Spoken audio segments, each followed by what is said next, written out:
looking forward to your presentation today for IABC Chicago. Measurement is such an important topic, and yet we have so many people who are hesitant to get into measurement because they feel, I don't know numbers. What would you answer? I think that's very true, because most of us went into communication because it helped us avoid taking math classes in college, and all of a sudden here we are in our careers and management suddenly wants numbers and research. So I think it's a natural fear. But I think if we look at this not as numbers, but numbers are representing people. So if you look at certain percentages of people who feel one way and certain percentages who feel another, I think communicators should imagine them in a room and think about this corner being people who like print and this corner being people who like electronic, and just imagine the relative numbers of people in those corners, and then what would you do? So just look at numbers as representing people, and that makes it a lot easier. There are a lot of people who think communication cannot be measured. So if we're talking about measuring it, they don't really know what we're talking about. They're thinking, well, did they like it? Is that what you're going to ask? Did they like the meeting room that they were in? No. We need to go back to what they care about, and that's the business results. So it starts, I believe, in the planning process. When they come to us and they say, I need a brochure, I need a web page, I need a speech, we need to start by saying, great, I'd love to help you with that. But to make sure that I know that it's a good speech, a good web page, a good brochure, how will you know that things have changed? First of all, why do you think we need this communication? What's going wrong right now in your business, in your operation, that makes you think you need communication? What you're going to get to is behaviors, employee or customer or neighbor behaviors. And then you ask your management client, so why is it they're doing the wrong things right now? And they're going to say, I don't know. And that really opens the door for doing some research, to finding out from that audience, why aren't they doing what your management client wants them to be doing? What is it that they don't know? Or beyond knowledge, what are those opinions or influences that are preventing them from doing the right thing? So if you do that research up front, it's going to tell you which inputs from communication are going to result in the outcomes that they're looking for. And then it's a very easy step to say, so let's measure how many people know the right things and believe the right things now, and measure that behavior now, which they're probably already doing.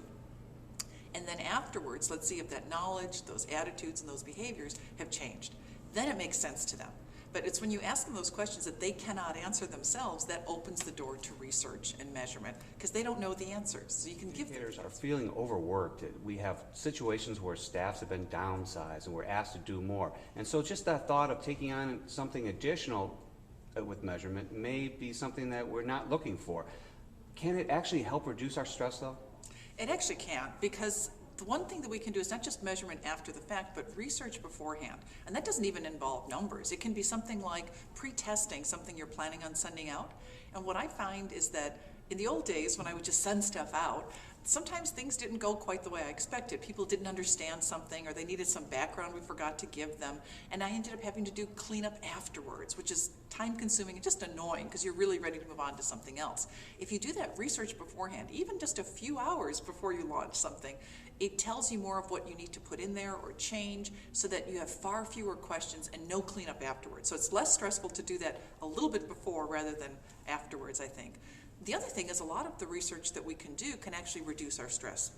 For example, if you're trying to show that something that you're doing is making a difference, let's say, versus the overall campaign that includes all these different elements, and you want to see what difference yours is making, well, then just do a pilot test. Use your part of the communication campaign only in a couple of locations or places or markets, and then see if the outcomes are different in those places where the only difference was your aspect of the communication. So that's even doing less work in only one place and spending less money. So it can actually reduce your stress that way too. I think you have to look at it as research up front and then measurement at the end. So you need to be sure you know what you should be doing before you start doing it. It'll also tell you then what you need to measure at the end. I think if we just wait till the end of the project and say, okay, now let me measure, you don't even know what you should be measuring. And you may find out that what you did was not effective because you didn't figure out up front what you should have been doing. You just made your client happy. Just a very simple example is in Malcolm Gladwell's book, The Tipping Point, where they had a university health center that wanted students to get a tetanus shot. So they brought in a communicator to write a brochure on all the key messages that the clinicians thought they needed to know: the causes of tetanus, symptoms of tetanus, treatment for tetanus, the mortality rate for tetanus, and the brochure covered all those things. They did a little bit of research. They brought some students in to read this, and then they tested them, and they remembered all of those key messages. They had done really, really well. Unfortunately, when they checked back a month or two later, only 4% of the students reading the brochure had actually gotten a shot. So it's not a terribly effective brochure, even though they got the key messages. They brought some of them back in and said, so why didn't you get the tetanus shot? And almost all of them had the same answer. It's, I've never been sick. I don't know where the health clinic is. So the message there is that they didn't have the right key messages. If they had just stopped up front, 5 students on the quad said, if we wanted you to come in and get a tetanus shot, what would you need to know? Pretty much all of them would have said, I'd need to know where to go and what time to be there. So once they put that information in the brochure, it's the only change. They put a map, a little X, here's the clinic, here's the hours it's open. They suddenly made that whole brochure relevant to their lives. Even though they believed there was a need to do this, they didn't know when they could do it, where they had a class that was nearby, and so they didn't take that extra effort to find out. That's so true of most of our audiences. We need to spoon feed them. Once they put that information in the brochure, the only change, all the other key messages were the same. 28% of the students got a tetanus shot.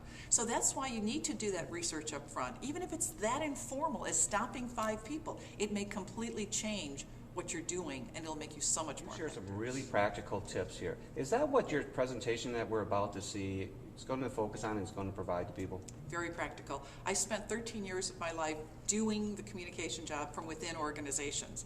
So when I've become a consultant, I don't have models or theories. It's very much so what can you do when you leave this room that can start helping make your job easier by using some of these research and measurement techniques. So yeah, I tend to be very practical.